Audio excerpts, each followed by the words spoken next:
यह संसार, यह काल है राजा। समस्त जीव एक ताकत के हाथ में बंधे हैं। नहरों में कितना पानी छोड़ना है ये तो इरिगेशन डिपार्टमेंट के हाथ में है, और बिजली कितनी छोड़ना है ये तो बिजली विभाग के हाथ में है। इस तरह संसार में पाप पुण्य फैलाना है ये तो निरंजन के हाथ में है। जब वो चाहे अत्यंत पाप फैला देता है, जब चाहे पुण्य। इस तरह चार युगों का पूरा मेल है। कलयुग की बात बताता हूं। जब कलयुग आता है क्या होता है? सतयुग में सत्य, विवेक, ज्ञान, त्याग इसका महात्म होता है। जीव जैसे बाजीगर नट को, जैसे नट मरकट को कष्ट देता है, इस तरह इस आत्मा को जो चाहे मन कराता है। बहुत प्रबल मन की शक्ति है। जब पाप बढ़ाना होता है, काम, क्रोध, लोभ, मोह को अधिक ताकत दे देता है, ये बढ़ जाता है। वर्तमान में आप देखिए, ये बात आप साहब 600 साल पहले बोल के जा रहे हैं।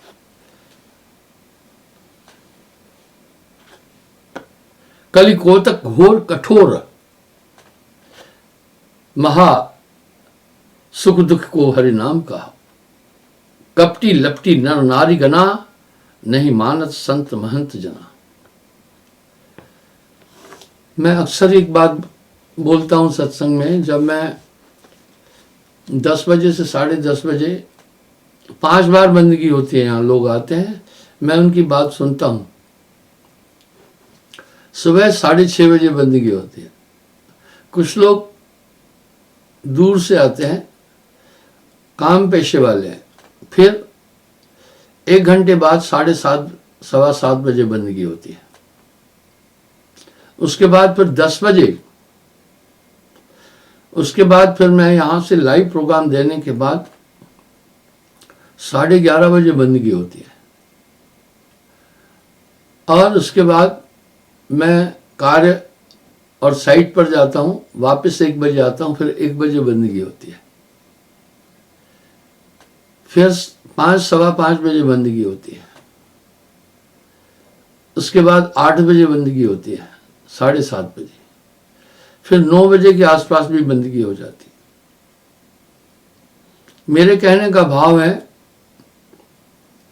इतने में बहुत दुखी लोग मेरे पास आते हैं और अपनी व्यथा बताते हैं, सुनता हूं। उनको मैं एक बात कहता हूं, भाई थोड़ा सुमरण बहुत सुख, जो कर जाने कोई, सूत न लगे बिलाम ना सहजे अति सुख होए। मैं उनको राय देता हूं सुमरण करना। इसकी वजह है, आयुर्वेद रोग की जड़ पर हमला करता है। मैंने आयुर्वेद के विषय में भी, चारों वेद के विषय में भी व्याख्या दी है। तो मैं कहता हूं भाई सुमरण करना, ये अपने चिंतन से सुख दुख उत्पन्न होता है। चिंतन खास बात है। विविध प्रकार के दुख तकलीफें बताते हैं, ऐसी ऐसी तकलीफें बताते हैं। आजकल एक प्रथा चली है, माँ बाप बूढ़े हो जाते हैं तो पुत्र उनको घर से भगा देता है। मैं यहां पर एक वृद्धाश्रम खोल रहा था। मैंने कहा जो बूढ़े हैं, जो जिनकी संतान नहीं है, आश्रयहीन है, उनको रखेंगे, उनकी सेवा करेंगे। एक मिनिस्टर मेरे पास आया, बोला गुरुजी ये गलती नहीं करना। मैं भौचका रह गया। बोला आप लोगों को ये शिक्षा दो, बूढ़े माता पिता की सेवा करें, उनकी देखभाल करें। मैं अंबड़, औरंगाबाद आदि भी सत्संग देता, वहां मैंने एक वृद्धाश्रम देखा था। तो वो वृद्धाश्रम कैसे चलता है? शहर के धनाढ्य लोग चंदा देते हैं जिससे वो वृद्धाश्रम चलता है। उस वृद्धाश्रम में भी मेरा प्रोग्राम था। मैंने वहाँ वृद्ध लोगों को देखा, उनकी अच्छी देखभाल थी, पर वो संचालित होता था एक आदमी के द्वारा नहीं, काफी लोग थे उसमें। वहाँ की स्थिति देखी तो हृदय में विचार आया कि मैं भी ऐसा कुछ करूं। पर मुझे उस मिनिस्टर ने बड़ी अच्छी राय दी, बोला माँ बाप की सेवा करें। अब इस कलयुग में क्या हो रहा है बताएं? माँ बाप बूढ़े हो जाते हैं तो माँ बाप को घर से बाहर निकाल देते हैं बच्चे। ये बाहर क्यों निकालते हैं? बहू से माँ बाप का कोई रक्त का संबंध नहीं है, और वृद्धावस्था में आदमी की चेतना थोड़ी कुंद हो जाती है। यहां संतान का कर्तव्य बनता है कि उनकी देखरेख ठीक से करें, क्योंकि बचपन में उन्होंने आपको पाला था, बड़ा किया था।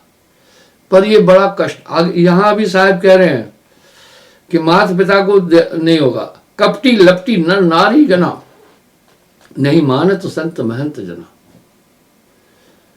जो मैंने पीछे बातें बोली 20 साल पहले भी कि बहुत जटिल समय आएगा, आप देख रहे हैं समय आ रहा है। हमारी संस्कृति बिल्कुल लोप हो गई है, ये चिंता का विषय है। हमारी संस्कृति बड़ी रीच है। अब क्या होता है, कभी कोई गर्ल बॉयफ्रेंड नहीं होता था। माँ बाप अभी पुराने विचार के हैं। जब बच्चे लड़कियां अपनी इच्छा से ब्याह करते हैं वो बहुत दुखित हो जाते हैं। और मेरा एक मूल्यांकन है, लव मैरिज 90% फेल्यूर है और इसमें शंकाएं रहती है। हमारे धर्म में तलाक की कोई जगह नहीं थी। मैंने नहीं सुना था बचपन में तलाक हो, कभी नहीं होता था। अभी मेरे पास अच्छे जजेस भी आते हैं, फैमिली मैटर के, ये सब चीजें ज्यादा बढ़ गई है, यानी दुख है। कली में पाप बढ़ेगा। साहब 600 साल पहले बोल के जा रहे हैं, कपटी लपटी नर नार गना, नहीं मानत संत महंत जना।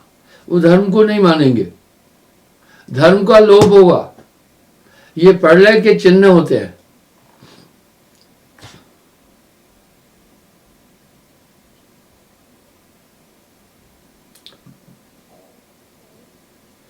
तपसी लपसी जगजात फिरे, मुंडिका धन का बनकार फिरे।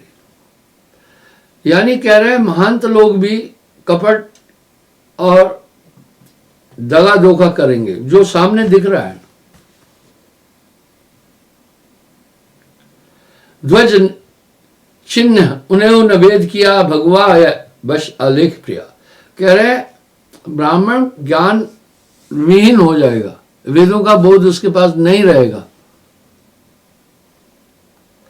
और लोग भगवा वस्त्र धारण करेंगे, कुछ अपने हितों के लिए करेंगे, यानी काफी दूषण फैलेगा।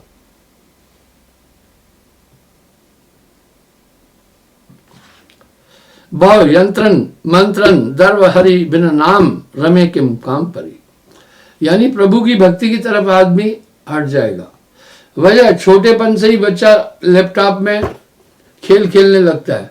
भाई हमारे टाइम पर गिल्ली डंडा खेलते थे, बाकी चीजें खेलते थे, भागा दौड़ी खेलते थे, लुका लुपी खेलते थे, बच्चे तंदुरुस्त होते थे, बीमारियां बहुत कम थी। अभी आप देखो बच्चे छोटे छोटे चश्मा लगा कर घूम रहे हैं। अभी सबसे पहले तो बड़ी हाई टेक्नोलॉजी है जापान की, वो कलर टीवी खत्म कर रहे हैं। इसकी जो रेजेस है आई लेंस को बहुत ज्यादा नुकसान पहुंचा रही, तो वो बच्चे चश्मा लगा रहे हैं। मैं अपने बाल्यावस्था में किसी बच्चे को चश्मा लगाते देखा ही नहीं था।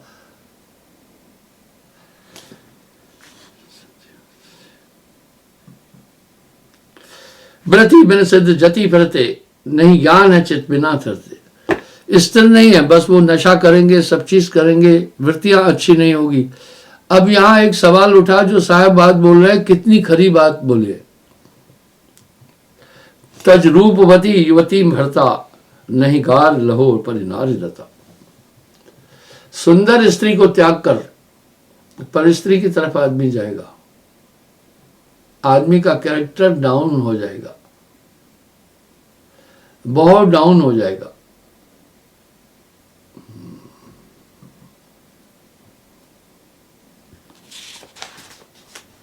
ते सुंदर प्रिय ब्याह गता अर्धंगन संग अनिता बता अनंत मता। अब यहां साहब क्या कह रहे, स्त्री पति सुंदर भी है, उसको त्याग करके दूसरे पति के संग जाएगी। कैसी विडंबना है, एक आदमी 2 बच्चों को छोड़कर, अपनी पत्नी को छोड़कर पर स्त्री के साथ भाग जाता है, और एक स्त्री अपने बच्चों को छोड़कर परपुरुष की, बुद्धि कुंठित हो जाएगी। जब मनुष्य की बुद्धि कुंठित हो जाती है तो पाप पुण्य वो सोच नहीं पाता है। इसलिए नाम तो कली में केवल नाम आधारा, सुमर सुमर भव उतरह पारा।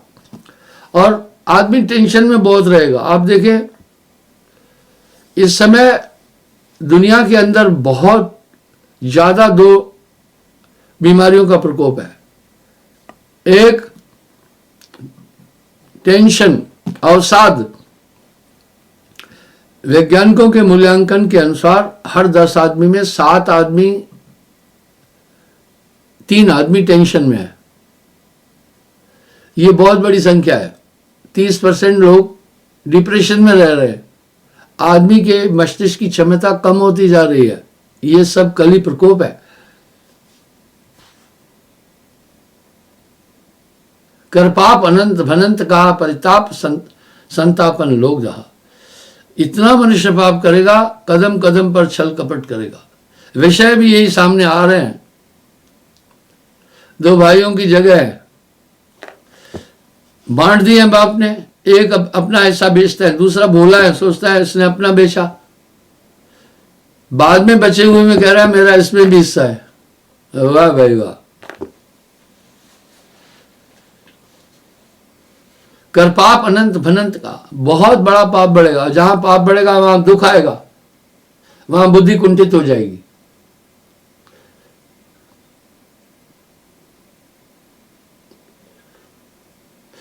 जहां सुमति तहां संपत्ति नाना, जहां कुमति तहां कष्ट विदाना निदाना।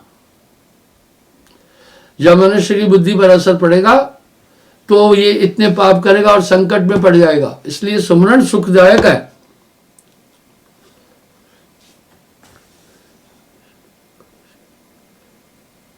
और लोग धन के लिए ही दरवेश का भेष धारण करेंगे। पहले तो त्यागी लोग, बहुत प्यारा जमाना देखा हमने। मैं कोई बाबा आदम के जमाने का नहीं था, पर मेरा गांव बड़ा आदर्श गांव था। 4000 लोगों की जनसंख्या थी।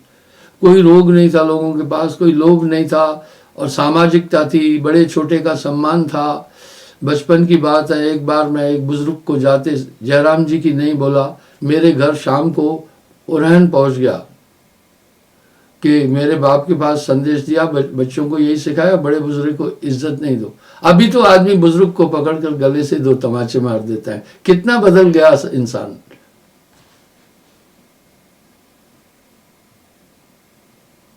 निषाद विषय क्रम साधते थे, बिन सार रखे ही हम द्वार गए। अब ये साहब कह रहे साधु भी विषयों में जाकर जाएंगे और यम के द्वारे पहुंचेंगे। मदांतुर युक्त फिरे युवती किम भोग नरा नर ही कुंती। वाह साहब क्या खूब कह रहे हैं। स्त्री कामातुर होकर के अजीब तरीके से घूमेगी, देखने में आ रहा है। ये सब थोड़ा बैक जाओ तो नहीं था, इसलिए बहुत जटिल सोशल लाइफ खत्म होती जा रही है। ये क्यों किया? ताकि आदमी समस्या में उलझे, अपने अंदर नहीं जा सके,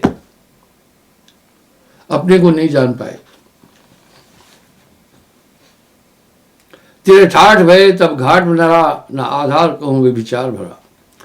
यानी स्त्री, अब ये साहब अपनी वाणी में कह रहे हैं, यानी ऐसे वस्त्र पहनेगी जो उत्तेजक होंगे, आप देखो अभी भी प्राचीन समय में हमारी माताएं बहनें कहीं घूंघट ओढ़ती थी, अंग कोई नहीं देख पाए, पहनावा कितना टॉप था। अभी आप देख तो ले थोड़ा सा।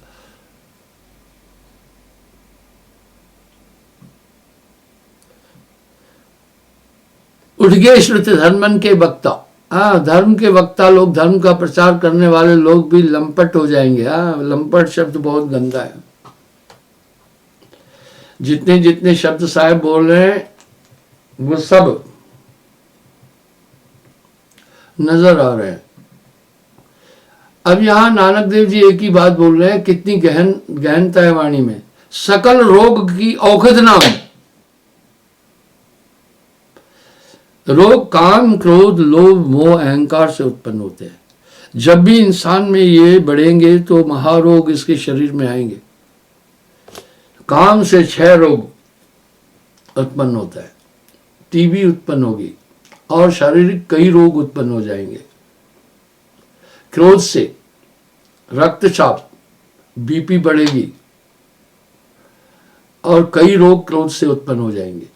लोभ से खुजली, गैस प्रॉब्लम और अन्य चीजें ये उत्पन्न हो जाएगी।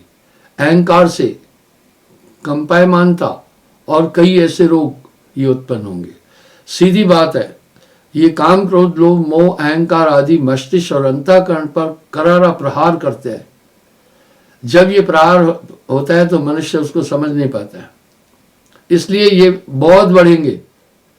आप अपने आसपास देखें, जो अधेड़ लोग हैं 50 से लेकर 70 के बीच के हैं, वो भी थोड़ा सा अतीत को जानते हैं।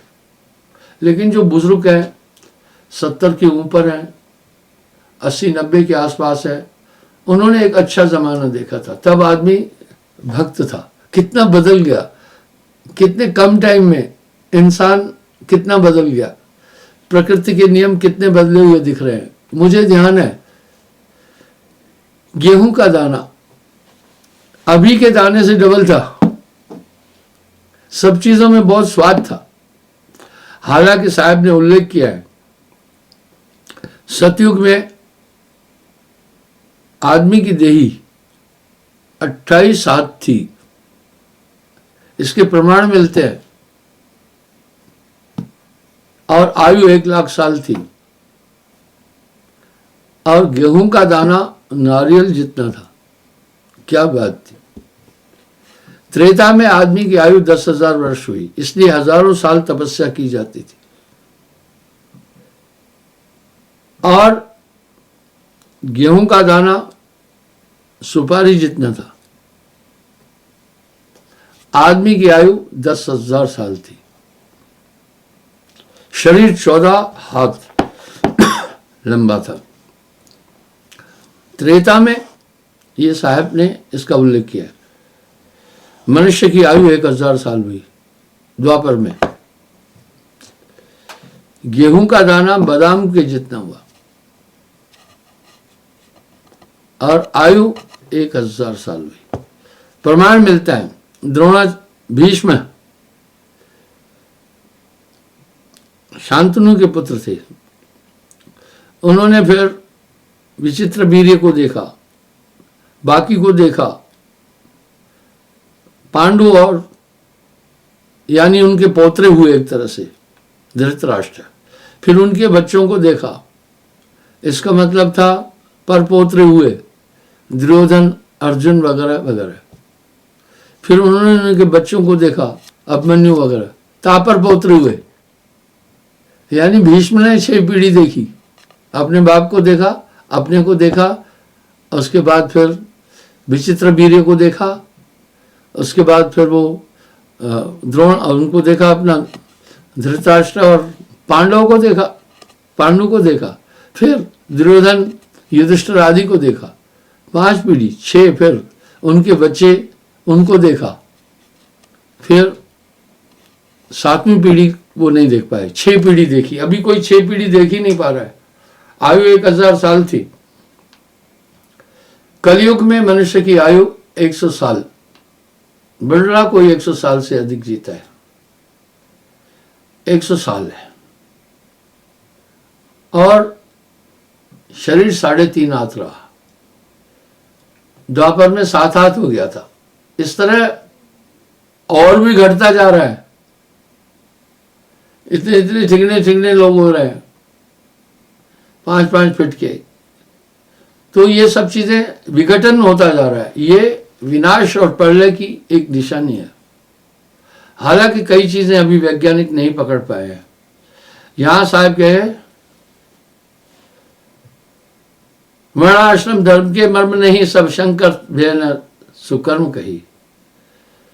वर्णाश्रम को कोई अनुकरण ही नहीं करेगा। पुराने जमाने में इतने चरित्रवान लोग थे, पर्यायी स्त्री की तरफ देखते ही नहीं थे, वो जानते थे कौन जाएगा नरक में। और प्रवचन कथाएं सत्संग अधिक होते थे। मैं ये मानता हूं इंटरनेट ने काफी काम किया, पर नुकसान भी बहुत किया, नुकसान बहुत किया। कल मैं आपको एक बात बता रहा हूं, मैं कभी कभी अपना प्रोग्राम नेट पर मोबाइल पर देखता हूं, चलते फिरते काम नहीं मिलता। यूट्यूब में मैं जब देखा तो ऐसे करने की जगह मेरी एक उंगली दूसरी चीज खुल गई, तो मैं हैरान रह गया। 17 करोड़ लोगों ने वो वीडियो देखा, 17 करोड़ लोगों ने। क्या था? एक नारी निवस्त्र हुई पूरी। आखिर क्या जरूरत पड़ी? क्योंकि ज्यादा दर्शक लोग हो जाते हैं तो यूट्यूब की तरफ से उनको अमाउंट की पेशकश आती है। ठीक है, यानी आज इंसान क्या नहीं कर रहा है इस धन के लिए। बहुत मनुष्य, सबका अभिप्राय क्या है? आत्मा एक आनंद और सुख, वो सुख मिल नहीं सकता है। नानक देव जी कितनी प्यारी बात कह रहे हैं, जो सुख को चाहे सदा तो शरण नाम की ले। अगर तुम सुख चाहते हो तो बस सुमरन की तरफ बढ़ना, अंतर शांति तुम अपने में संग्रहित हो जाओगे। फिर वो कह रहे हैं सकल रोग की औखुद नाम, वाह सभी बीमारियों की दवा ही सुमरन है। साहब भी कह रहे हैं सबे रसायन मैं किया, नहीं नाम समकोय। ये सब बातें उलझुल नहीं है, बड़ी अनुभव की बातें महापुरुषों ने कही है। जब इंसान सुमरन में चला जाता है तो पूरी बाकी चिंतना रुक जाती है। अब साहब एक चीज और कह रहे हैं, सुमरन श्वास का, इसको समझिए तो सही। श्वास सूरत के बीच में कभी न न्यारा हो। जब आप अपना कंसंट्रेशन श्वास और नाम एक कर देते हैं तो बस उस समय क्या हो जाता है, बाकी पूरी क्रियाएं मन की रुक जाती हैं, आप सुमरन में लय हो जाते हैं। कहो भक्ति पथ कौन प्रयासा, नहीं जप योग न तप उपासा। श्वासा तो आप ले रहे हैं, श्वासा खुद नहीं चल रही है, श्वासा ली जा रही है। लेकिन जैसे आप एकाग्र होकर के बैठते हैं उस समय आप अपने में सिमट जाते हैं, समग्र रूप से मन नियंत्रित आ जाता है। फिर मैंने इस व्याख्या को कई बार दिया है कि मन के 4 रूप है, मन बुद्धि चित्त अहंकार। अहंकार क्रिया है। आदमी बमुश्किल क्या करता है, मन को मानत नहीं मन मोरा, मन को नियंत्रित तो कर लेता है बहुत मुश्किल से। वो भी मन को कैसे नियंत्रित करें? संकल्प ही मन का रूप है। आदमी संकल्प को थोड़ी देर रोक लेता है, बहुत जटिल है। तभी तो अर्जुन ने कहा वायु की कठान बांधना असंभव है, तदपि संभव है, मैं उसके लिए कोशिश कर सकता हूं। आकाश भंजना, आकाश को तोड़ना असंभव है, मैं फिर भी शून्य को तोड़ने की कोशिश कर सकता हूं। उदति मंथना असंभव है, तदपि संभव है। उदति कहते समुद्र को, समुद्र का मंथन तो बहुत जटिल है, मैं वो भी कर सकता हूं। लेकिन हे प्रभु वायोर गठंती, हवा की गांठ बांधना मुश्किल है, पर मैं उसके लिए भी प्रयास कर सकता हूं, हवा की गठान बांधने का। लेकिन हे प्रभु मन को नियंत्रित करने के लिए मत करो, कहो पश्तोहर। ये मन पश्तोहर है, ये बस में नहीं होता, वाह जटिल है। श्री कृष्ण ने कहा नहीं हे अर्जुन, ये मन बस में किया जा सकता है। उन्होंने तो सीधी बात कही कि आत्म तत्व को जानने के लिए अपना ध्यान सब जगह से हटाकर भ्रुकुटी के मध्य एकाग्र होकर के तत्व का बोध करा। हालांकि उन्होंने भ्रुकुटी तक का बोला। कहने का यहाँ ये भाव है कि हमारे स्वरूप में अगर कोई बाधक है तो हमारा मन ही तो बाधक है, वो हमें अपने स्वरूप तक नहीं जाने देता है। जैसे निद्रा अवस्था में एक ही स्थिति आती है जब आदमी नींद में, हमारा स्थूल शरीर क्रियान्वित हो जाता है, क्रियान्वित नहीं होता है, उसकी क्षमता कम हो जाती है। आप देखिए ना, इसलिए निद्रा अवस्था को मृतक अवस्था भी कहा। कितना भी बुद्धिमान है, उस अवस्था में पूरा ये शरीर उतना क्रियान्वित नहीं हो पाता है। अवस्था ऐसी है। इसी तरह ये चेतन अवस्था, आखिरी में आपको नियंत्रित करना, किस चीज को नियंत्रित करना जटिल लगेगा वो सुने। आप बुद्धि पर भी थोड़ा सा नियंत्रण कर सकते हैं, कुछ लोग करते हैं। मंची ने कोई बिरला भेजी, निश्चय करना बंद कर देता है, सोचता नहीं करो, नहीं दिमाग में जाओ। कुछ लोग अच्छे हैं, जब कोई आदमी किसी चिंतन में, किसी दुख के विचार में उलझ जाता है तो उसको राय भी देते हैं, इस तरफ अपना ध्यान नहीं रखो, ठीक है, ये तो कह रहे हैं। चौथा, चित्त का नियंत्रण भी थोड़ा जटिल, तो बहुत जटिल है। अनायास कोई बात याद दिला देगा, आदमी चित्त को भी नियंत्रित करता है। मन का चौथा रूप बहुत जटिल है, अहंकार। इसलिए मन असाध्य लगता है। तभी साहिब वाणी में एक शब्द कह रहे हैं, मन पर जो असवार है ऐसा बढ़ रहा कोई। अब अहंकार का त्याग, अहंकार यानी मैं हूं की अनुभूति हमें मन और शरीर के द्वारा हो रही है। अहंकार क्रिया है, अहंकार और कुछ नहीं है, अहंकार क्रिया है। देखना, बोलना, सुनना, चलना, उठना, बैठना, खाना, पीना, सोना, जागना, ये सब क्रिया है। श्वास लेना, ये क्रिया है। अब इसको नियंत्रित करना है। कितना जटिल लग रहा है, पर आसान हो जाता है, युक्ति हो तो। पर आसान हो जाता है अगर युक्ति है तो। और इसकी युक्ति साहब सुमरण कह रहे हैं। जैसे आप सुमरण करते हैं, सुमरण सांसों सांस का, तब क्या होता है, निस्संदेह आप एकाग्र होते जाएंगे। और एक बात जब मैं कह रहा हूं तो लोग बड़े व्यथित हो जाते हैं। मैं कहता हूं जब तक आपकी क्रियाएं चल रही है समझना मन वहां पर लाइव है। तो कहते हैं गुरुजी ये तो बड़ा मुश्किल है। अब मुझसे एक आदमी ने एक बात पूछी, मुझसे कहा गुरुजी क्या सुषुम्ना खुले बिना हम आंतरिक जगत में नहीं जा सकते? हाँ, यहां दो ऑप्शन है। आपको मैं एक उदाहरण देता हूं इसका। अगर आप अमेरिका में जाते हैं, आपके पास बिजनेस क्लास की टिकट है, तो वहां से आपको उस एयरवे की जिम्मेदारी हो जाती है आपको अपने ओरिजिन तक पहुंचाना भी।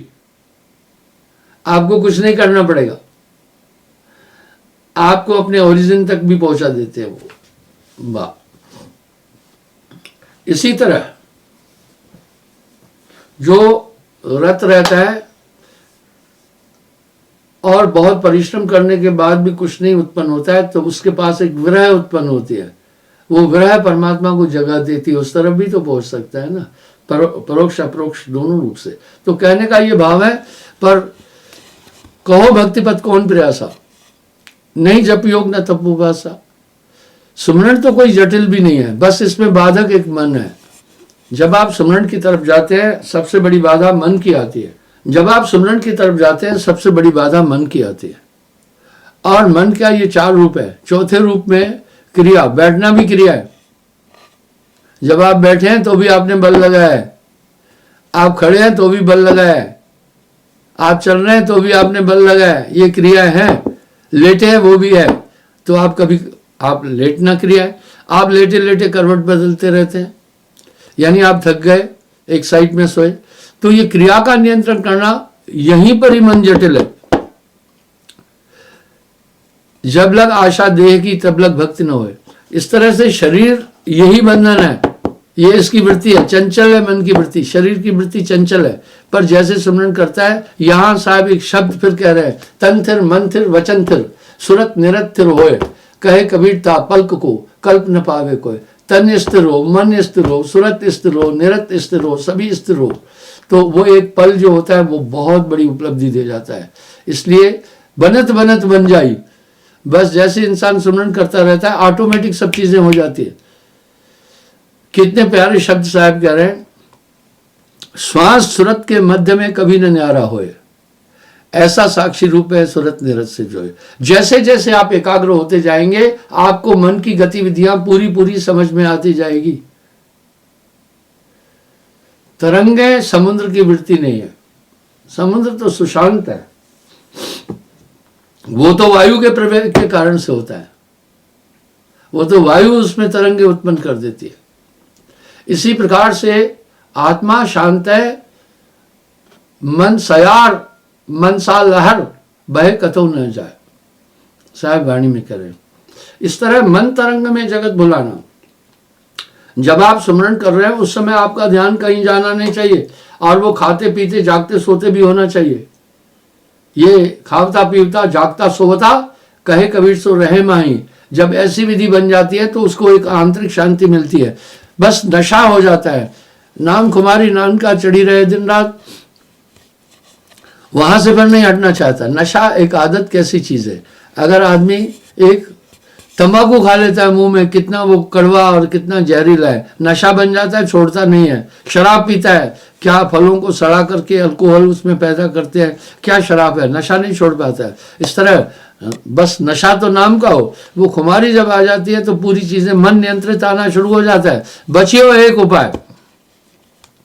दूसरी बात, फिर आपके अंदर में जब गुरु एक ताकत स्थापित कर देता है नाम के समय, ठीक वैसे ही लोहा चुम्बक प्रीते लोहा लेत उठाए, ऐसा नाम कबीर का पल में दे छुड़ाए। जैसे आप स्मरण करने लग जाते हैं आपके अंदर एक स्वाभाविक एक एकाग्रता, आपको कहीं से भी आनंद को आहूत नहीं करना है। आनंद तो आत्मा में निहित है, बस काई हटाओ। जिस तरह से जल के ऊपर काई जम जाती है तो अपना बिंब नहीं दिखता है, बस काई हटा दिया तो अपना स्वरूप दिखता है, उस काई के नीचे जल है। इस तरह मन और माया के आच्छादन के कारण आत्मा दबी हुई है। सुमरण एक झाड़ू है, पकड़कर नाम का झाड़ू सफा कर हुजरे है दिल को। और बैठने के लिए क्यों कहता हूं मैं, हमेशा ध्यान में बैठो। आपको बैठने पर यह अनुभव हो जाएगा, आप में एक ऊर्जा और दृढ़ता पैदा होगी कि मैं सुमरण करना चाहता हूं, ऐसी कौन सी ताकतें जो मुझे सुमरण नहीं करने देती है। ठीक है, वैसा ही है। लिखना बहुत कठिन लगता है बच्चे को, कलम पकड़ना उसको नहीं आती है, लेकिन जब लिखना सीख जाता है तो उसके लिए फिर ये बहुत ही आवश्यक लगता है। इस तरह कबीर जाने संत जन सुमरण समकछ न है। इस तरह सुमरण है प्री स्टेज में ये जटिल लगता है कि मन आवारा है, इधर घूमता उधर घूमता, इधर की बातें याद करता है उधर की बातें याद करता है, इसलिए ये उसकी वृत्ति है। और ये जानकर कंसंट्रेटली ऐसा कर रहा है जिससे आप अपने स्वरूप तक नहीं पहुंच पाए। तो जैसे सुमरण में बैठता है सभी चीजें उसके सामने स्क्रीन पर आने लगती है कि किस किस प्रकार से मेरा मन मुझे कैसे भ्रमित कर रहा है, मेरे स्वरूप वहां ज्ञान मोह के बीच लगत ना भूख और सांसा, वो ये अनुभव करने लगता है किस किस तरह से मुझे मेरा मन विचलित कर रहा है।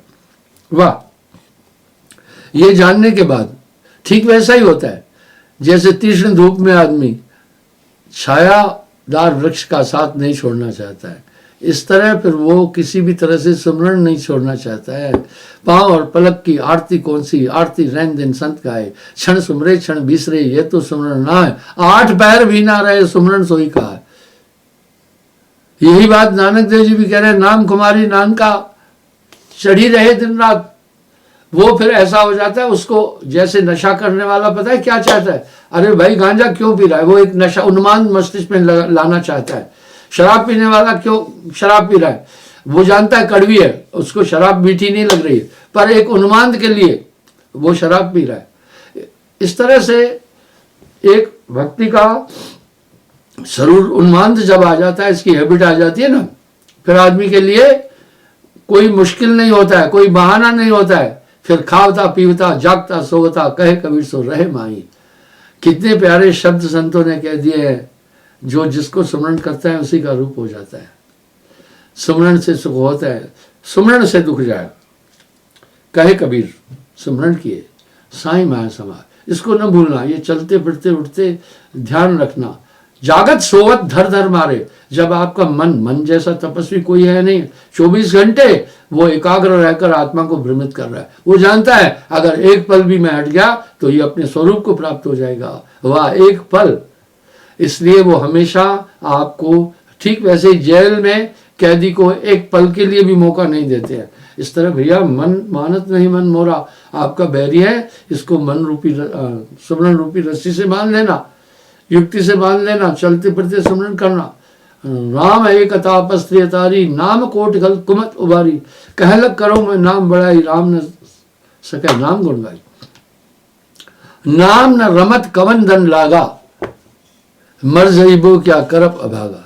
हे अभागे, नाम में कौन सा बड़ा वो है, जब इतनी बड़ी महिमा कही भी जा रही है, फिर क्या बात है। आपको सब काम करने के लिए मन अलॉट करेगा, नाम के लिए कभी अलॉट नहीं करता है। इस तरह इससे सतर्क रहो, सावधान करो। श्वास श्वास जो समर्था एक दिन मिलिए आए। जब तब संयम साधना सब सुमरण के माए, कबीर जाने संत जन सुमरण सब कुछ ना है। गोस्वामी जी क्या कह रहे हैं पता है, को अस शठ जय ना है सुहाई। वो कितना बड़ा मूर्ख है जिसे सुमरण नहीं सुहाता है। ये जरूरी है, इसको न भूलना। मन स्वयं में ही नियंत्रित आ जाएगा। अंधेरा होने से हमारी विजन ताकत खत्म हो जाती है, रोशनी में हमें फिर आ जाती है। मन और माया इंसान को हमेशा अंधकार में रख रही है। आप विचार करके देखना, साहब कह रहे हैं चलती चक्की देखकर दिया कबीरा रोए, दो पाटन के बीच में साबित बचाना कोई। है संसार एक चक्की है जिसमें सब पीस रहे हैं। वाह, आगे क्या बोल रहे, साबित बचाए सो रहे जो धुर के माई। जो कीली में आ गया वो साबित हो जाता है। इसलिए ये जन्म मरण का खेद मिटाने वाला नाम है, ये सुमरण है, ये जरूर करें। क्षमा चाहता हूँ, समय हो रहा है, कल पुनः मैं हाजिर हो जाऊंगा साहेब।